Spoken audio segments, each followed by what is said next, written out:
Hello guys, ഇന്ന് പൂളിന്റെ ആട്ടോ മക്കളെ. എന്നുവെച്ചാൽ വെള്ളത്തിൽ കളിക്കാൻ പോവാന്ന് എല്ലാരും കണ്ടോളൂ. ഇതാണ് നമ്മളെ വിശാലമായ പൂള്. ശ്രദ്ധിക്കുക, കലാപരിപാടികൾ തുടങ്ങാൻ ആരംഭിക്കാൻ.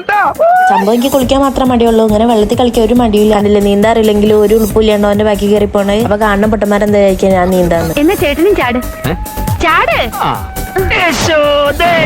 അതുകൊണ്ടൊക്കെ വരണം. ഇപ്പത്തെ കാലത്ത് ആരും വിശ്വസിക്കാൻ പറ്റില്ല. കുറച്ച് കഴിഞ്ഞപ്പോൾ എന്റെ അനിയൻ എന്നോട് ഭയങ്കര സ്നേഹം. നീന്താൻ പഠിപ്പിച്ചു തരാൻ നോക്കുക. ഞാനാണെങ്കിൽ നിന്നും കൊടുത്ത് സ്നേഹം കൂട്ടി സൈത്താ മുക്കി കൊല്ലാൻ നോക്കിന്നെ. വെള്ളത്തിൽ നിന്ന് മുങ്ങി നോക്കുമ്പോൾ നാസർക്ക് ഭയങ്കര ഡാൻസ്. എനിക്ക് തോന്നുന്നത് ഏതെങ്കിലും ഒന്ന് പോയാൽ അത്രയും സമാധാനമില്ല പോരയില്ല. അതുകൊണ്ടായിരിക്കും. കൈമള്ള എന്നിട്ട് ആരും തെറ്റിദ്ധരിക്കേണ്ട. കട്ടൻ ചായയാണ്. തണുത്ത് വരച്ചപ്പോൾ ചൂടാക്കാൻ വേണ്ടി കുടിച്ചാണ്. ഒരു സെക്കൻഡൊക്കെ ഇങ്ങനെ വെള്ളത്തിൽ മുങ്ങി കിടക്കാൻ കഴിയും എനിക്ക്. പക്ഷെ എനിക്ക് കഴിയും. വെള്ളത്തിൽ ഇറങ്ങാൻ ലാശ ധൈര്യം വന്നപ്പോൾ പിന്നെ പറ ചാട്ടേ. ഞാൻ പുള്ളി ഏറ്റവും കൂടുതൽ ചാടി ഞാൻ തന്നെ വയ്ക്കും. പക്ഷെ എന്റെ പോലെ ചാടി വേറൊരാൾ കേട്ടോ. ഇതാണ് സെബ്യത്തെ ചാടി ചാട്ടത്തിന് കയ്യും കണക്കില്ല. അപ്പുറത്തെ സൈഡിലേക്ക് നോക്കിയപ്പോൾ ഒരാൾ ജീവൻ മരണ പോരാട്ടം. അപ്പൊ അത് കണ്ടപ്പോ എനിക്ക് എന്താ ഓർമ്മ.